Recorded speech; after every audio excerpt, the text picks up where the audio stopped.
شرح العقائد سبق نمبر 23 کی وہ 23 میں آگے ہم کیا پڑھیں گے؟ وَلَا يَبْلُغُ وَلِيٌّ دَرَجَةَ الْأَنْبِيَاءِ، کوئی بھی ولی نبی کے درجے کو نہیں پہنچ سکتا۔ اس درس میں ہم یہی پڑھیں گے، وَلَا يَبْلُغُ وَلِيٌّ، کوئی بھی ولی نہیں پہنچ سکتا درجۃ الانبیاء، نبی کے درجے کو۔ نبوت جو ہے یہ عطائی ہے، اکتسابی نہیں ہے کہ کوئی کسب کر لے۔ یعنی کہ جس شخص کو اللہ نبی بنائے مقرر کر لے تو اس کو جو نبوت ملتی ہے نا، وہ اس وجہ سے نہیں ملتی کہ اس نے بڑی عبادت کی ہوتی ہے یا کوئی اجتہاد کوشش وغیرہ کی ہوگی اس لیے مل گئی، نہیں، یہ عطائی چیز اللہ رب کریم دیتے ہیں، ایک ہبہ ہے اللہ کی طرف سے، ہر کسی کو یہ نہیں ملتا۔ اور ولایت کب حاصل ہوتی ہے کہ جب کوئی شخص امت، فرد امت، اس نبی کا تابعدار، اس کا امتی، جب اس نبی کو کیا کر لے، مان لے، اس کی تعلیمات کو اپنی زندگی میں کیا کر لے، ڈھال لے، تو اس سے پھر وہ شخص ولی بن جاتا ہے۔ تو یہ کیا ہو گیا؟ امت کا ایک فرد ہو گیا، ایک فرد۔ اگر یہی فرد اس نبی کی اطاعت نہ کرے، معصیت کرے، نافرمانی کرے، اس کا دوست خدا ہونا تو مشکل درکنار چھ جائے کہ وہ مسلمان بھی رہے، مسلمان بھی نہیں رہ سکتا۔ تو اس سے آپ اندازہ کر لے کہ اس کو جو ولایت ملتی ہے وہ اسی لیے تو ملتی ہے کہ پیغمبر کا کیا ہوتا ہے، متبع ہوتا ہے۔ تو پھر پیغمبر تک کہاں پہنچ سکتے؟ پیغمبر تو اس کے لیے مقتدا پیشوا ہوگا، اس کا تابع ہوگا، مقتدی ہوگا، اس کا متبع ہوگا۔ لأن الانبیاء معصومون مأمونون عن خوف الخاتمة، انبیاء کرام کی کچھ ایسی خصوصیات جو کسی میں نہیں ہو سکتی۔ نمبر 1 یہ ہے کہ انبیاء کرام معصوم ہوتے ہیں، معصوم، ان کو اللہ نے عصمت دی ہوتی ہے، ان میں قوت اختیار وغیرہ ہوتا ہے، مگر وہ گناہ وغیرہ سے محفوظ، معصوم ہوتے ہیں۔ اور ساتھ ساتھ دوسری جو اہم خصوصیت ہے جو کسی کو حاصل نہیں ہے، مأمونون عن خوف الخاتمہ، خاتمہ سو سے وہ مامون ہوتے ہیں، خاتمہ بد ان کا نہیں ہوتا۔ ایک تیسری چیز ہے مکرمون بالوحی، وحی کے ذریعے ان کی تکریم کی گئی ہے، ان کو وحی آتی ہے، کسی اور کو وحی نہیں آتی، کسی اور کو وحی بالکل نہیں آتی، یہ صرف انبیاء کی خصوصیت ہے۔ اور وہ مشاہدۃ الملک، فرشتہ جبریل وغیرہ کو دیکھتے تھے۔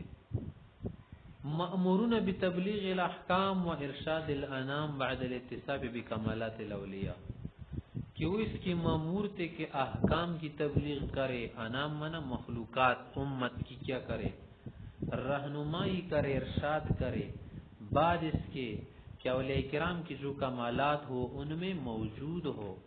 کیا معنی؟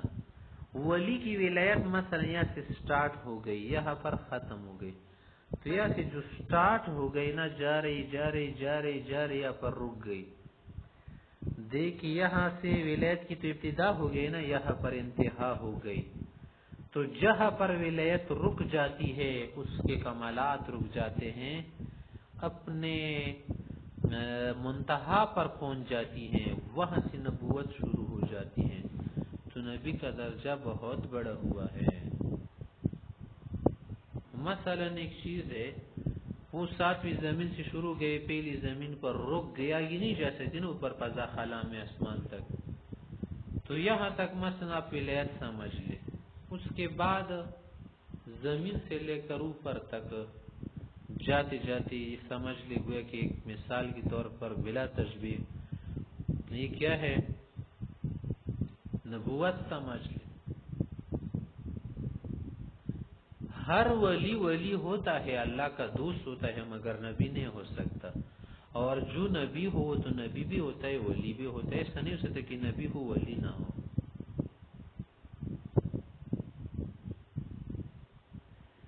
تو اسی لیے کہہ رہے ہیں کہ نبی تو وہی ہوتا ہے نا جو تمام کمالات اولیاء سے متصف ہو, تمام کمالات فضائل اوصاف کا کیا ہو, حامل ہو. آگے آپ سے ایک بات کرتے ہیں کہ یار یہ جو بات کرمی حضرات سے منقول ہے کہ ولی نبی سے افضل ہوتا ہے, یہ کیسی بات, اس کی کیا حیثیت ہے؟ تو کہہ رہے کہ ایسی بات گمراہی ہے, غلطی ہے, ایسا نہیں ہو سکتا. فمانو خلا عن بعض الکرامیہ, عبداللہ بن کرام کی متبین وغیرہ ان سے منقول ہے من جواز کون الولی افضل من النبی, کہ ولی کا نبی سے افضل ہونا, یہ بات جو ہے نا کفر و ضلال, غلط ہے, بہت گمراہی ہے, نہیں ہو سکتا. نعم ہاں قد يقع تردد في ان مرتبة النبوة افضل ام مرتبة الولایت بعد افضل. صرف یہ باتیں کچھ نہ کچھ وہ یہ ہے کہ نبوت والا مرتبہ افضل ہے یا ولایت والا مرتبہ افضل ہے. یعنی ایک شخص نبی ہے وہ اللہ کو زیادہ قریب ہے, یا ایک شخص ولی ہے اللہ کا دوست ہے, قریب ہے, وہ اللہ کو زیادہ نزدیک ہے. یعنی مرتبے کی بات ہے, نبی ولی کی بات نہیں ہے. آپ جو ہے مبالغ ہے نا, تبلیغ کر رہے, تبلیغ الگ چیز ہے اور مبالغ الگ چیز ہے. اسی طرح سے نبوت الگ چیز ہے, ولایت الگ چیز ہے نا. تو ولایت والا درجہ افضل ہے یا نبوت والا درجہ افضل ہے, اس میں کچھ تردد ہے لوگوں کو. بعد القطع, بعد اس کی تو یقینی بات ہے کہ بأن النبی متصف بالمرتبتین, نبی میں تو اسے بھی دونوں درجے ہوتے ہیں, وہ ولی بھی ہوتے ہیں نبی بھی ہوتا ہے, اور ولی صرف ولی ہوتا ہے. وہ جو نبی کو دو چیزیں اصل ہے کہ ایک نبی ہونا اور دوسرا ولی ہونا. اب اس میں ولی ہونا افضل یا نبی ہونا, اس میں کچھ بات ہے. وَأَنَّ أَفْضَلَ مِنَ الْوَلِيِّ الَّذِي لَيْسَ بِنَبِيٍّ, میرے تو واضح ہے کہ نبی اس ولی سے افضل ہوتا ہے جو صرف ولی ہو, نبی نہ ہو. یہ بات بھی طے ہو گئی. تو اس مسئلے سے مصنف سے بھی بتانا چاہتے ہیں کہ ولیوں کے نام پر جو لوگوں نے ولایت کی دعوی کیے ہیں یا کر چکے تھے یا کریں گے, اگر وہ خود کو نبی سے بھی بڑے بڑے کام ظاہر کرنے پر دعوی کرے, یا کچھ ایسے کام بتا دیجئے کسی نبی نے بھی کرنے کے لیے اقدام نہیں کیا, تو کیسے کر پائے گا؟ کہاں سے اتنا جگر اس نے لایا, اتنا دل گردہ اس کے پاس کہاں سے آ گیا؟ تو معلوم ہوا کہ وہ جلی ہوگا, ولی نہیں ہوگا. اور ہر چیز میں دنیا میں جالیت اور اصلیت رہی ہے. جلیت جلی ہونا, جعلیت مانا بنانا artificial مصنوعی, اور ایک اصلیت اوریجنلٹی, اصل اوریجنل, یہ ہر چیز میں رہا ہے, کوئی مشکل بات نہیں. آگے ایک اور مسئلہ آپ سے بتا رہی اسی کے متعلق قریب قریب کہہ رہے کہ وَلَا يَسْوِلُ الْعَبْدُ إِلَى حَيْثُ يَسْقُطُ عَنْهُ الْأَمْرُ وَالنَّهْيُ. آگے کہہ رہے کہ بندہ جو بھی ہو وہ عبادات کے ذریعے, اجتہادات کے ذریعے, ریاضات کے ذریعے, کمالات کے ذریعے, صفات کے ذریعے اس درجے تک نہیں پہنچ سکتے کہ اللہ اس کے لیے بس آگے سے اعلان کر دے کہ چلو ڈکلیئر ہو گیا کہ آج کے بعد آپ کچھ بھی نہ کریں, صرف مفت میں بیٹھ جائیے, فکر کیجئے, سوچ کیجئے, اور غور و تدبر سے آپ کام لے, اعمال مت کیجئے گا, کام مت کیجئے گا, بہت تکا دیا خود کو. کیسا ہو سکتا ہے؟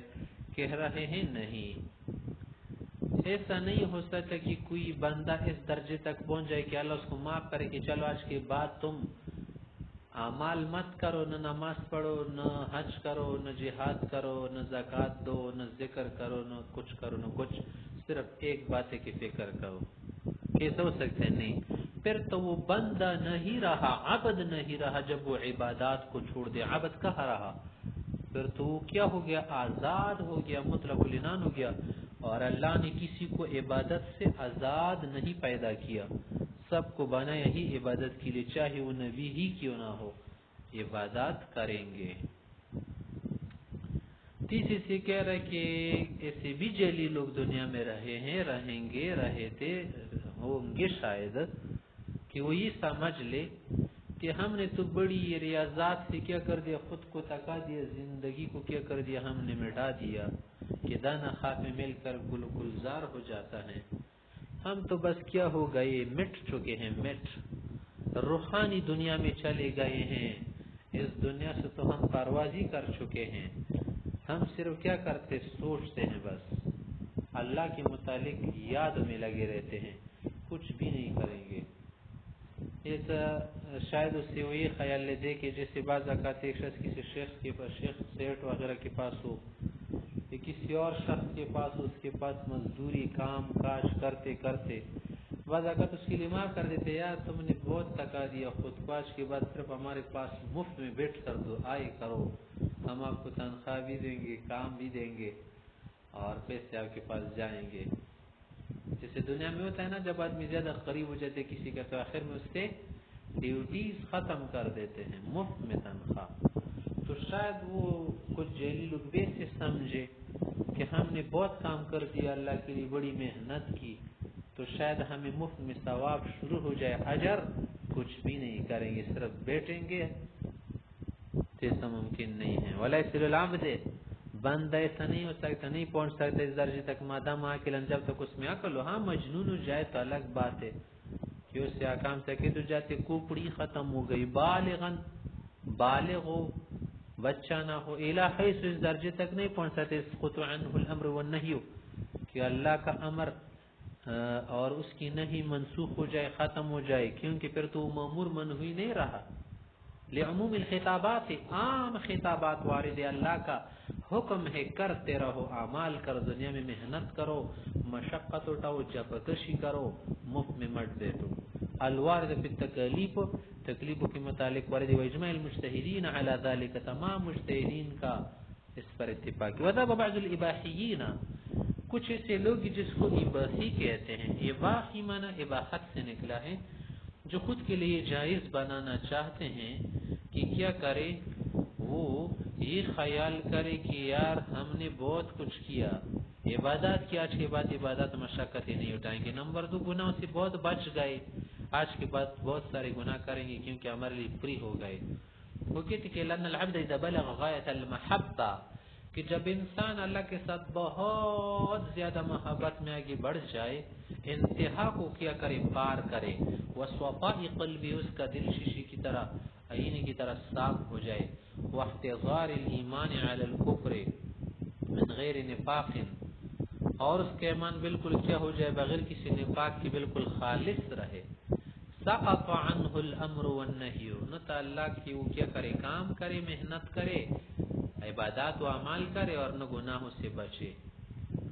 وَلَا يُدْخِلُهُ اللَّهُ النَّارَ بِارْتِكَابِ الْكَبَائِرِ، اگر اس کے بعد وہ بڑے گناہ بھی کرے گا، اللہ اس کو جہنم میں نہیں لے جائے گا۔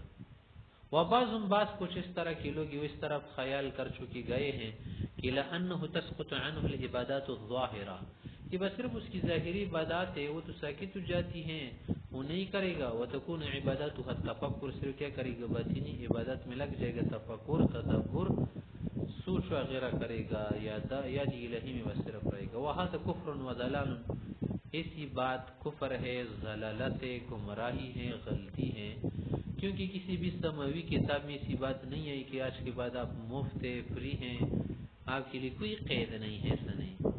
فَإِنَّ أَكْمَلَ النَّاسِ فِي الْمَحَبَّةِ وَالْإِيمَانِ، اگر یہ بات آپ کر لیں کہ ہماری محبت کامل ہو گئی، ایمان کامل ہو گیا، دل ہمارا صاف ہو گیا، یہ صفات انبیاء میں بدرجہ اکمل موجود تھی، ایمان ان کا سب سے بڑھ کر تھا، محبت ان کی اللہ کے ساتھ سب سے زیادہ تھی، پھر بھی اللہ نے کچھ معاف نہیں کیا، بلکہ سب سے زیادہ مشقتوں میں تو انہیں ڈال دیا، سب سے زیادہ تکلیفیں تو انبیاء نے اٹھائی، سب سے زیادہ محنتیں انبیاء کرام نے کی۔ تو اس سے پتہ چل گیا جتنے آپ قریب ہوں گے، جتنا آپ محبت کریں گے، دل صاف ہوگا، اور کام کرنا پڑے گا، مفت میں ثواب اجر نہیں ملیں گے، اور محنت کرنی ہوگی۔